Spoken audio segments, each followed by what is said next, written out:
Azerbaycan her zaman Türkiye'nin yanında olup, Türkiye'de her zaman Azerbaycan'ın yanında olup.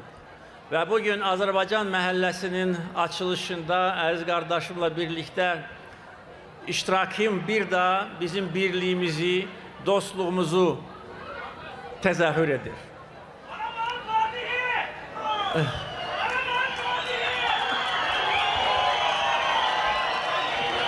Qarabağ məsələsində də qeyd etdiyiniz kimi biz omuz omuza əziz qardaşım Sayın Cumhurbaşkanı Recep Tayyip Erdoğan'la savaşın ilk günündən bir yerdəydik. Savaşın ilk saatlarında Türkiye Cumhurbaşkanı'nın bize gösterdiği destek, dayanışma, siyasi destek, manevi destek, Türkiye halkının bizimle beraber olması bizim gücümüze güç katıp ve biz tarihi adaleti bərpa ettik ve bugün Azerbaycan halkı öz əzəli torpağında rahat ve təhlükəsizlik şəraitində yaşayır.